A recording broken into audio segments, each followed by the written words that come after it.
Are you okay? They say you learn who people really are when the world is ending, right? I learned it at 9:47 p.m. on a Thursday, when the Castellano mansion exploded with me inside it. The blast threw me 15 feet across the marble foyer. My ears were ringing so loud I couldn't hear my own screaming. Smoke filled my lungs. Fire licked up the curtains, racing toward the antique chandelier that was already swaying, threatening to crash down, and everyone ran. Security guards who'd been paid six figures to protect the family, gone, sprinting for the exits before the smoke even cleared. The head of operations, who'd sworn loyalty for 20 years, vanished into the night. Even Vincent's own brother left him there, unconscious beneath a fallen beam, blood streaming down his face. Everyone ran, everyone except me. I'm Naomi Price. I was nobody, just the black maid who cleaned their toilets and served their dinner. Until the night I became the only person who stayed. Let me back up 6 months. My name is Naomi Angela Price, and I'm 32 years old. I grew up on the south side of Chicago, raised by my grandmother after my mother died when I was 8. Graham worked 3 jobs to put me through community college, where I got an associate's degree in hospitality management that turned out to be worth about as much as the paper it was printed on. The job market didn't care about my degree. It cared that I didn't have experience at the fancy hotels, that I didn't have connections, that I didn't look like the blonde, polished girls they hired for front desk positions. So I cleaned houses, rich people's houses. I was good at it, efficient, thorough, invisible in the way wealthy people prefer their help to be. I worked for an agency that served Chicago's elite, downtown penthouses, North Shore mansions, Lake Forest estates. I scrubbed toilets, polished silver, changed sheets, and pretended I didn't exist while overhearing conversations about money I'd never see. The agency sent me to the Castellano estate on a Tuesday in March. High-profile client, my supervisor had said, her tone suggesting I should be grateful. They pay premium rates. You'll work directly for the family, full-time if you prove yourself. This is an opportunity, Naomi. Don't mess it up. The Castellano estate was in Kenilworth, one of those North Shore suburbs where the houses weren't just big. They were compounds. Gated entrance, circular driveway, stone facade that screamed old money and older violence. Everyone in Chicago knew the Castellano name, even if they pretended not to. Vincent Castellano's grandfather had built an empire during Prohibition. His father had modernized it, legitimized parts of it, turned Italian mob operations into import-export businesses and private security firms. Vincent himself, 42 years old, third-generation organized crime, had a reputation as the smartest and most dangerous man in Chicago's underworld. He also apparently needed someone to clean his 14,000-square-foot mansion. That first day, I met Mrs. Chen, the house manager, a stern Taiwanese woman in her 60s who'd been with the family for 30 years. She walked me through the estate with military efficiency: 12 bedrooms, 15 bathrooms, chef's kitchen, wine cellar, library, home theater, indoor pool. Rules, Mrs. Bai, Chen said, her English perfect but accented. You arrive at 7 a.m. You leave at 5 p.m. You clean what I tell you to clean. You speak when spoken to. You see nothing, hear nothing, repeat nothing. Understood? Yes, ma'am. Mr. Castellano values discretion above all else. You will encounter his business associates. You will overhear conversations. None of it leaves this house. Her eyes were steel. People who forget that rule don't just lose their jobs, Miss Price. Do you understand what I'm saying? I understood. I was being hired into a criminal organization that happened to need housekeeping services. I should have walked away, but the job paid $65,000 a year with benefits. That was more money than I'd ever made, more than Graham had made in her entire life. That was the difference between surviving and actually living. So I stayed. For the first 3 months, I barely saw Vincent Castellano. I cleaned, I polished, I organized. I worked alongside Carlos, the groundskeeper, and Maria and Elena, the other housekeepers. We existed in the background of the Castellano empire, maintaining the stage while the real drama happened just out of our sight. I heard things, of course, phone conversations in Italian that I didn't understand, arguments between Vincent and his younger brother Marco about territory and respect and old debts, meetings in the library where men in expensive suits discussed shipments and collections in euphemisms so thin they were almost insulting. But I followed Mrs. Chen's rules. I saw nothing. I heard nothing. I repeated nothing. Vincent himself was rarely home during the day. When I did see him, passing in hallways, entering rooms I just cleaned, he was exactly what you'd expect from a mob boss. Tall, dark Italian looks, expensive suits, the kind of presence that made you want to disappear. He was also polite, which surprised me. "Thank you, Miss Price," he'd say when I brought coffee to his study. "I appreciate your work." Not what you'd expect from a man who allegedly had people killed for looking at him wrong. The first time he actually spoke to me beyond pleasantries was in June. I was cleaning the library, massive room with floor-to-ceiling bookshelves, leather furniture, a fireplace big enough to stand in. Vincent was working at the desk, papers spread everywhere, his suit jacket discarded, sleeves rolled up. "Miss Price," he said without looking up. "Do you read?" I paused mid-dusting. "Sir? Books. Do you read them?" Now he looked at me, and his eyes were sharp, assessing. Dark brown, almost black. "Yes, sir. When I have time." "What kind?" This felt like a test, but I couldn't figure out what the right answer was. Biographies mostly. History, some fiction. "Hemingway's over there." He gestured to a shelf. "Take whatever you'd like. I prefer books to be read rather than decorative." "Thank you, sir." "And Miss Price?" He returned to his papers. "You can call me Mr. Castellano. Sir makes me feel like my father." It was a small thing, a nothing thing. But it was the first time since I'd started working there that I'd felt like something other than furniture with a pulse. Things changed in August. I was in the kitchen helping prepare for a dinner party. 12 guests, all men, all carrying themselves like violence was just business casual. Mrs. Chen had me setting the dining room table with the good china, the stuff that probably cost more per plate than my monthly rent. The dinner started at 8. By 9, I could hear raised voices even through the closed doors. By 9:30, Mrs. Chen quietly told all the staff to finish up and leave early. "It's better if you're not here," she said, her expression tight. Maria and Elena left immediately. Carlos was already gone. I was finishing in the kitchen when I heard glass shatter, then gunshots. 2 sharp cracks that made my ears ring even from a distance. I froze, every instinct screaming to run. But I was trapped in the kitchen, and the only exit led toward the dining room where the shots had come from. The doors burst open.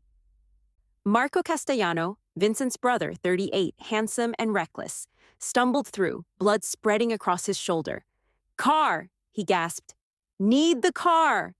He collapsed. I stood there, staring at a bleeding man on the floor, my brain refusing to process what was happening. Then Vincent appeared, gun in hand, face cold as winter. Naomi. Not Miss Price, Naomi. "Call Dr. Russo. Numbers in the book in my study. Tell him it's urgent. Then help me get Marco to the sitting room." "I should call 911. No hospitals." Vincent's voice was absolute. "Dr. Russo or Marco dies. Your choice." It wasn't really a choice. I called the doctor, who arrived in 20 minutes with a medical bag and no questions, and helped Vincent carry his brother to the sitting room. I held pressure on the wound while the doctor worked, my hands shaking so bad I could barely maintain grip. Marco had been shot by one of the dinner guests. Some dispute about territory, about disrespect, about things I didn't fully understand. Vincent had shot the other man, not fatally, just enough to make a point. And now everyone was dealing with consequences. "You're good under pressure," Vincent said while we waited for the doctor to finish. "Most people freeze." "I'm freezing," I said honestly. "I'm just freezing while working." He almost smiled. "That's better than most." After that night, something shifted. Vincent started actually talking to me, not just pleasantries, but real conversations. He asked about my grandmother, my education, what I thought about the books I borrowed from his library. "You're smart," he observed one afternoon while I was organizing his study. "Too smart to be cleaning houses." "Smart doesn't pay rent," I said. "This does." "Fair point." He paused. "But you could do more. You have a degree in hospitality management. You could oversee household operations, manage staff, coordinate events. Mrs. Chen's talking about retiring soon. Are you offering me a promotion? I'm offering you an opportunity. The question is whether you're willing to take it from someone like me." Someone like me. A mob boss, a criminal. A man whose business involved violence and extortion and things that kept me awake at night, but also a man who'd never treated me as less than human, who paid me fairly, who respected my intelligence, who looked at me and saw potential instead of just a maid. What would it involve? I asked carefully. Managing the household, overseeing staff, coordinating with vendors and contractors, some event planning for business dinners. He met my eyes. You'd see more of the business side. Not the violence. I'd keep you away from that. But you'd know things, be present for things. You'd be part of the organization in a real way. And if I say no, then you keep cleaning and we never speak of it again. His expression was serious. I don't punish people for having principles, Naomi, but I do reward people who take risks. I took the promotion. By October, I was essentially running the Castellano household. Mrs. Chen had retired, heading back to Taiwan with a generous pension. I'd hired 2 new housekeepers, reorganized the supply systems, implemented better scheduling. I coordinated with the chef, managed the security staff's schedules, planned the increasingly frequent business dinners. I was good at it. Better than good, I was exceptional. And I was also increasingly aware of exactly what I was supporting. I overheard more now, understood more, saw the patterns in who visited, when, why. I didn't know specifics. Vincent kept his word about shielding me from the worst of it. But I wasn't naive anymore. The Castellano organization ran protection rackets in Little Italy and parts of the South Side. They had interest in construction, waste management, shipping. Money moved through channels that definitely weren't reported to the IRS. When people didn't pay, consequences followed. I was complicit in all of it. But I was also seeing the other side. Vincent funded a community center in his old neighborhood, paid for kids' college tuitions, made sure elderly residents had heat in winter and AC in summer. When the city threatened to close a family-owned restaurant over permit issues, Vincent made one phone call and the problems disappeared. He was Robin Hood with a gun. Or maybe he was just a criminal with a PR strategy. I honestly didn't know anymore. What I did know was that I respected him more than I'd expected to. Vincent Castellano was brilliant. Columbia MBA, fluent in 3 languages, able to discuss literature and philosophy as easily as he discussed business. He was also fair, at least to people who worked for him, loyal to his people, protective of the community he'd come from, and he was dangerous. That part never went away. Naomi. It was a Tuesday in mid-October, late afternoon. Vincent found me in the study, reviewing vendor contracts. I need you to coordinate something for Friday night. Dinner for 8, but it needs to be perfect. These are important guests, Russian associates. Everything needs to send the right message. How important? I asked, already making mental notes. The kind of important where mistakes have consequences. His expression was serious. I trust you to handle this, but I need you to understand the stakes. I handled it. 5-course dinner, wine pairings, table settings that suggested wealth without ostentation. Everything perfect. The Russians arrived at 7. By 7:30, I could feel the tension even from the kitchen. Something was wrong. By 8, I heard raised voices. By 8:15, Vincent appeared in the kitchen doorway, his expression darker than I'd ever seen it. "Get everyone out," he said quietly. "Staff exits through the back. Now." "What's happening?" They didn't come to negotiate. They came to take over. His hand moved to his waistband where I knew he kept a gun. "Get out, Naomi. Take Maria and the chef and go." "What about you?" "I'll be fine. Go." I got Maria and Chef Laurent out through the back. They ran for the service gate, disappearing into the October darkness. I should have followed them. Instead, I circled back through the gardens, came in through the side entrance, moved quietly toward the dining room. I heard Marco's voice first, loud and angry. Then Vincent, cold and controlled. Then someone speaking Russian. Then an explosion that shook the entire house. The blast came from the front of the house, the foyer, maybe the living room. The shockwave hit me like a physical force, throwing me against the wall hard enough to knock the breath from my lungs. For a moment, I couldn't hear anything except ringing, couldn't see anything except smoke and dust. Then the fire started. It caught fast, too fast, racing up the curtains, across the antique furniture feeding on decades of polish and wealth. The house was a tinderbox, and someone had just lit the match. I stumbled toward the dining room coughing, eyes streaming. The hallway was collapsing behind me, ceiling beams cracking, plaster raining down. The dining room was chaos. The Russian guests were gone, either dead or fled, I couldn't tell which. Marco was on his feet, blood streaming from a cut on his head, staggering toward the back exit. Vincent was on the floor, half buried under a fallen beam. "Marco!" I shouted. but my voice was lost in the roar of the fire. Help me! Marco looked at his brother, looked at me, looked at the exit. Then he ran. He actually ran, leaving Vincent there to die. I felt something crack open in my chest. Not surprise exactly, but a kind of awful clarity. This was who they all were when it mattered. Loyal until it cost them something. The security team that was supposed to die protecting the family. Already gone. Their SUV peeling out of the driveway before the smoke cleared. The associates who'd sworn blood oaths vanished into the night.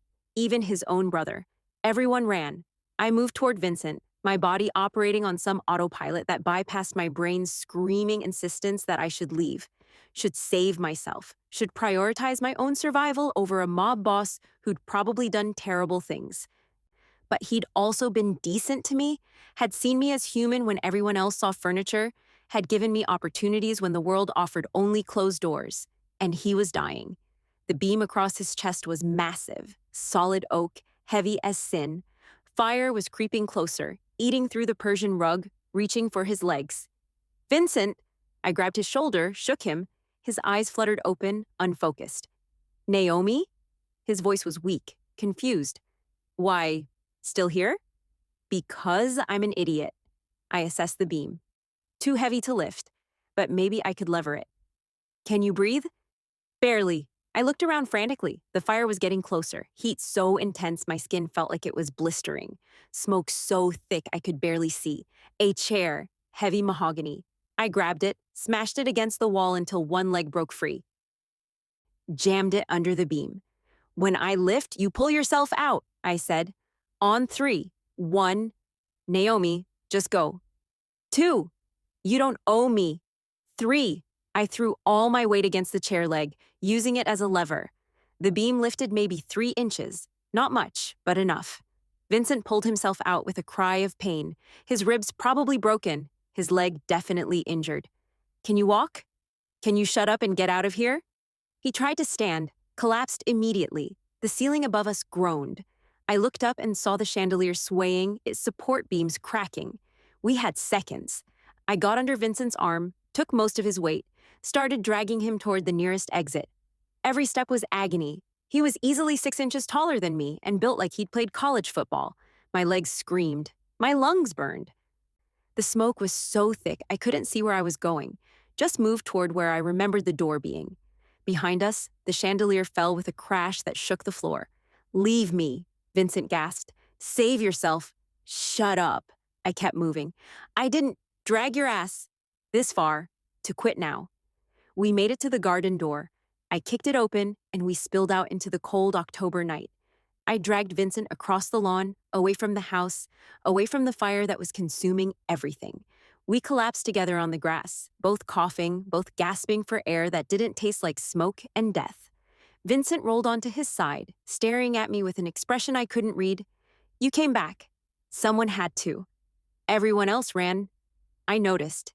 The house was fully engulfed now, flames shooting through the roof. Sirens wailing in the distance.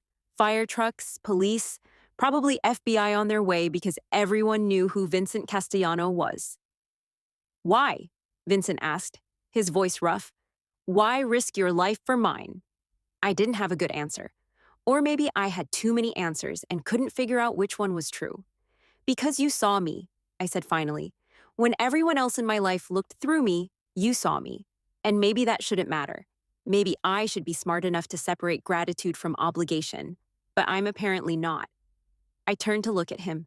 Blood on his face, soot in his hair, eyes reflecting the fire that was destroying his family's legacy. And because everyone deserves someone who stays, I added quietly, even you. The explosion made the news before dawn. Castellano mansion destroyed in suspicious fire. Mob boss Vincent Castellano's whereabouts unknown. Authorities investigating possible arson at alleged crime family estate. I watched the coverage from a hospital room where Vincent had been checked in under a false name. Broken ribs, smoke inhalation, second-degree burns on his left leg, but alive because I dragged him out. You're famous, Vincent said from the bed. His voice was still rough from smoke. All the news outlets have footage of you pulling me out. They don't know who you are yet, but they will. I looked at the screen. Someone had filmed from a distance, probably on a phone, and caught the moment I dragged Vincent across the lawn. The image was grainy, but clear enough. A black woman in housekeeping clothes, supporting a man twice her size, refusing to let him fall. What happens now? I asked. Now everyone knows I survived, which means everyone knows Marco and my security team left me to die. Vincent's expression was cold. That's going to have consequences. For them or for you? Both. He shifted, wincing. The Russians will assume I'm weak now. My own family betrayed me. My allies will question whether I can maintain control. The next few weeks are going to be complicated. Complicated, I repeated. That's one way to put it. Naomi. He waited until I looked at him. You need to understand what you did. You saved my life, yes, but you also made a choice. You're not just the maid anymore. You're not invisible. You're the woman who stayed when everyone else ran. That makes you significant. I don't want to be significant. Too late. His mouth quirked in something almost like a smile. You're part of this now, really part of it. And that means you need protection. From who? From everyone. Vincent pulled out his phone, somehow still working despite everything, and made a call. Tony, I need a full security detail on Naomi Price, 24/7, starting immediately. Yes, I know what it costs. Do it anyway. He hung up, looked at me. You'll have bodyguards now. You'll need to move. Your apartment isn't secure. I'm putting you in one of my properties downtown. Full security, everything provided. I didn't ask for any of this. You didn't ask to save my life either, but here we are. His voice softened slightly. I'm trying to protect you, Naomi. What you did tonight, pulling me out when everyone else ran, that's going to have ripple effects. People will target you to get to me. I can't let that happen. Because I'm useful? Because I owe you my life. He held my gaze, and because despite everything, I think you might be the only truly honest person I know. Over the next 2 weeks, my world transformed completely. Vincent moved me into a luxury condo in River North. Dorman building, security cameras, the kind of place I'd only ever cleaned, never imagined living in. I had bodyguards who followed me everywhere, drove me in armored SUVs, made me feel like both VIP and prisoner simultaneously. The media figured out who I was within days. Naomi Price, 32, former housekeeper turned hero. They interviewed my neighbors, my former coworkers, even tracked down my old professors from community college. The narrative they built was simple. Humble black woman risks everything to save her employer, proves humanity exists even in organized crime's shadow. It was partly true. It was also incomplete in ways that made me uncomfortable. What they didn't report, Vincent's organization was restructuring. Marco had disappeared. Most people assumed Vincent had him killed, though Vincent never confirmed or denied. The security team that had fled were found and dealt with. The Russian faction that had planted the bomb were engaged in negotiations that were probably more violent than the news suggested. And I was somehow at the center of it all. You need a role, Vincent said during one of our meetings. He was recovering in the penthouse he kept downtown, working from there while the mansion was being rebuilt. You can't just be the woman who saved me. You need actual purpose in the organization. I could go back to managing your household. You could do much more. He pulled up documents on his tablet. I need someone I can trust overseeing my legitimate businesses, the restaurants, the property management companies, the import operations, someone smart enough to spot problems, honest enough not to skim, and tough enough to handle the pressure. You want me to be what? Your COO? I want you to be my partner. He said it simply, like it wasn't completely insane. Not in the illegal operations. I'll keep handling those. But in the legitimate side of things, you'd have real power, real authority, and real protection. A salary that reflects your actual value. Why me? Because when everyone else ran, you stayed. Vincent's eyes were serious. Loyalty like that is rarer than intelligence or competence. I've spent my life trying to figure out who I can trust. You answered that question by walking into a burning building. I stared at him. This man who'd started as just my employer, who'd become something more complicated. Not quite friend, not quite family, but something.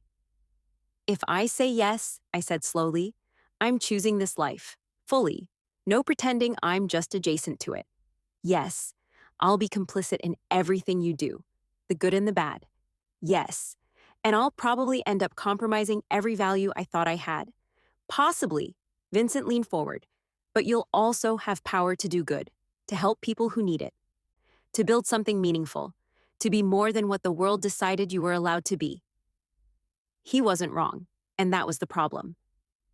75,000 salary, I said, plus bonuses based on performance, full benefits. And I want to start a foundation, community programs, scholarships, things that actually help people in neighborhoods like where I grew up, funded by your organization. Done. And if you ever ask me to do something I can't live with, I walk away. No questions, no consequences.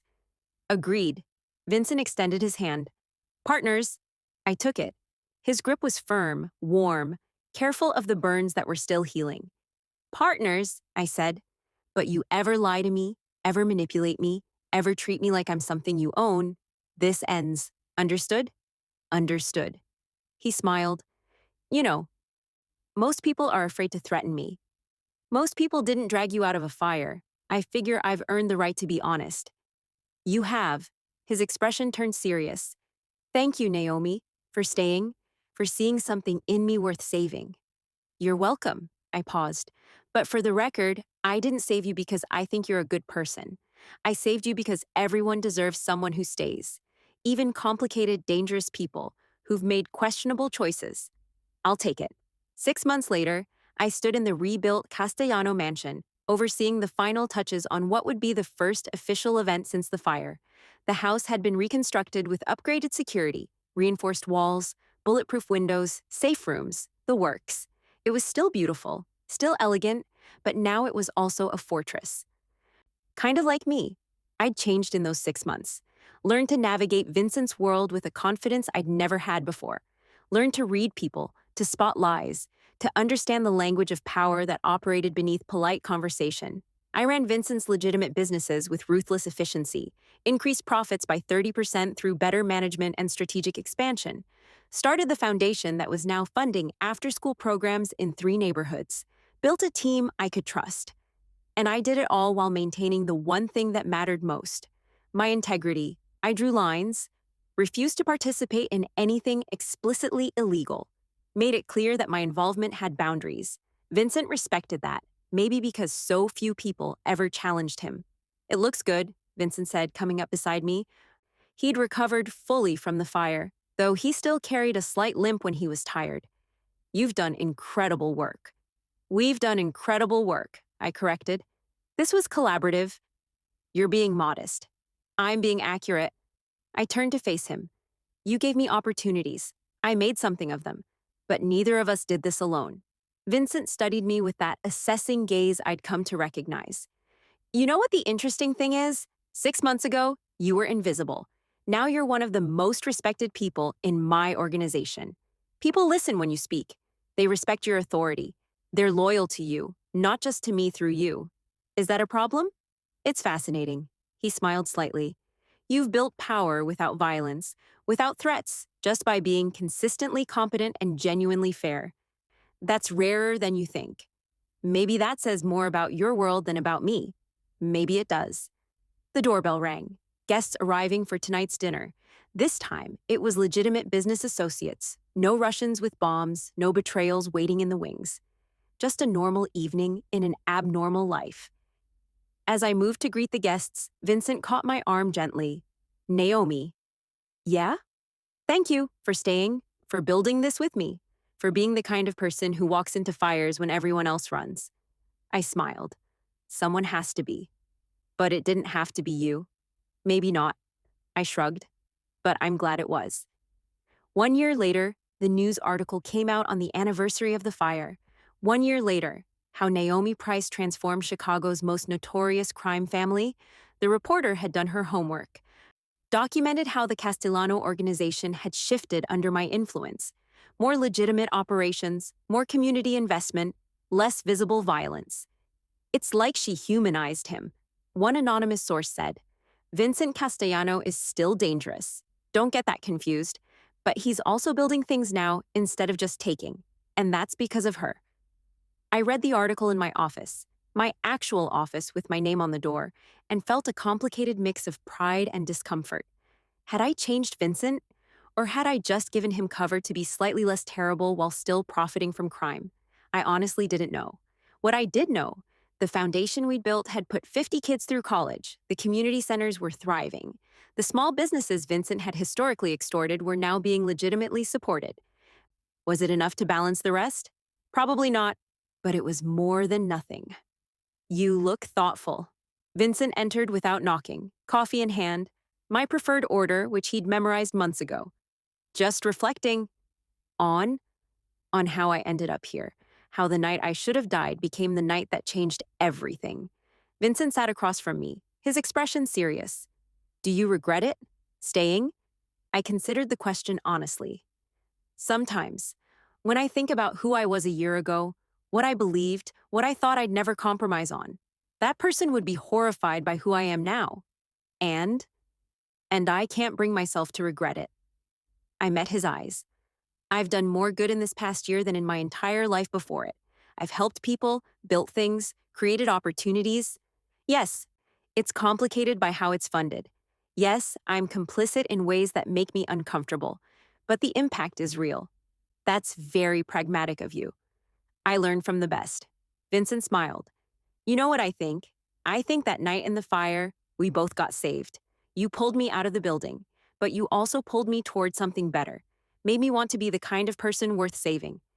Don't give me too much credit. You're still a criminal. But I'm a criminal with a conscience now. That's progress. I laughed despite myself. That's one way to look at it. We sat in comfortable silence, drinking coffee, watching the city through the windows. Chicago spread out below us, all gleaming towers and hidden struggles, beauty and brutality existing side by side, kind of like us. Naomi, Vincent said finally, I never asked you this directly. Why did you really stay?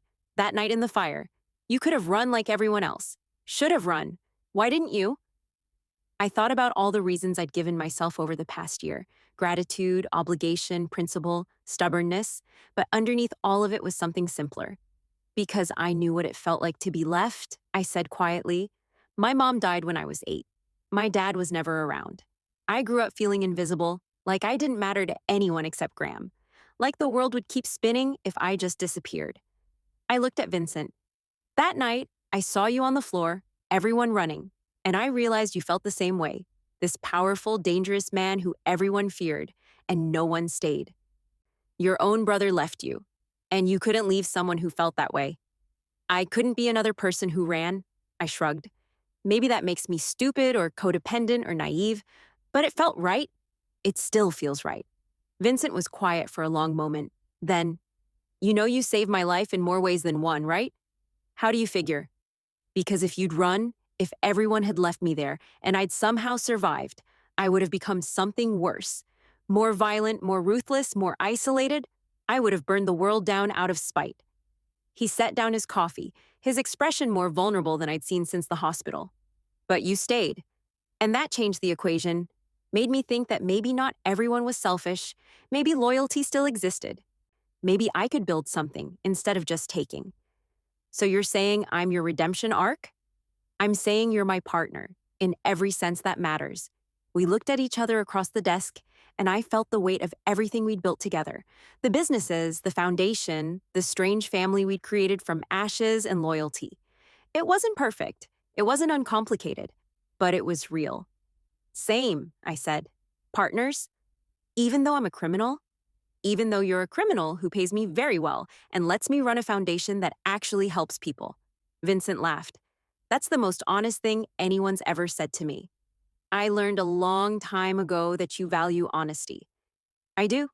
He stood, moved toward the door, then paused. Naomi, thank you for staying, for seeing something worth saving, for being the kind of person who walks into fires. Someone has to, but it didn't have to be you. I smiled. Maybe it did. Maybe that's exactly who I am, the person who stays when everyone else runs. And maybe that's not weakness. Maybe that's the most powerful thing I could be. Vincent nodded slowly. Maybe it is. After he left, I returned to the window, watching Chicago wake up to another day. Somewhere down there, people were struggling, surviving, trying to build lives from whatever pieces they'd been given, like I had, like I still was. I'd walked into a fire and pulled out a mob boss. I'd become complicit in organized crime while trying to do good within it. I'd compromised values I thought were absolute and built something meaningful from the compromise. It was complicated, it was messy, it was real, and I wouldn't change it. Because at the end of the day, I'd learned something important. You don't always get to choose between good and bad. Sometimes you just get to choose between running and staying. And when everyone else fled, I stayed. That had to count for something.